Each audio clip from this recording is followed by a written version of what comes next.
بہترین بنا دیا۔ پھر قلم کو پیدا کیا گیا اور قلم سے حکم فرمایا کہ اے قلم لکھ جو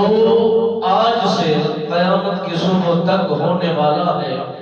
مالک بے نیاز نے قلم کو جب حکم فرمایا تو وہ قلم خود بخود وہ لکھ دی گئی جو کچھ ہونا تھا، جو کچھ انسانوں نے کرنا تھا، جو کچھ انسانوں کے لیے مالک بے نیاز نے بنایا تھا، سب کا سب لکھ دیا گیا،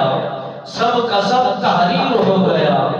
مالک بے نیاز نے کرسی کو بنا دیا، آسمان و زمین کو بنا دیا،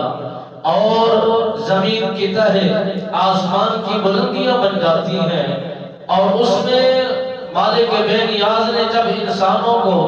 جنوں کو پیدا فرمایا، ابھی مٹی بھی تیار ہو گئی ہے، گارا بھی تیار ہو گیا ہے، اور پھر ابھی روح باقی ہے۔ یہ سارا ڈھانچہ جب بنا دیا گیا، 40 سال کا عرصہ مالک بے نیاز نے جناب ابو البشر آدم علیہ نبینا سرکار کے جسم کو اور ان کے ڈھانچے کو ایسے ہی رکھ دیا گیا۔ ابھی اس کے اندر روح نہیں پھونکی گئی، اور جنات کو انسانوں سے پہلے مالک بے نیاز نے دھرتی پر بھیجا ہے، اور انسانوں سے زیادہ تعداد میں جنات کی مخلوق دھرتی پر آ کر انہوں نے زندگی کو بسر کیا ہے۔ دنیا میں رہ کر انہوں نے خون ریزی کی، دنگا فساد کیا، قیامت برپا کی، لوگوں کے ساتھ اپنے میل جول کے ساتھ ظلم و زیادتیاں ہوتی رہی۔ مالک بے نیاز ان کے سارے انداز کو دیکھتا رہا،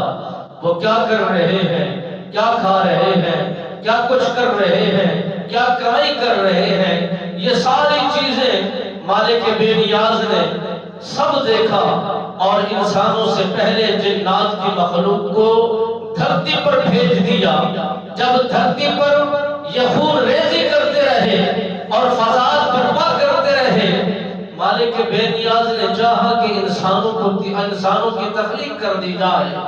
انسانوں کو بھی بھیجا جائے، وہ جا کر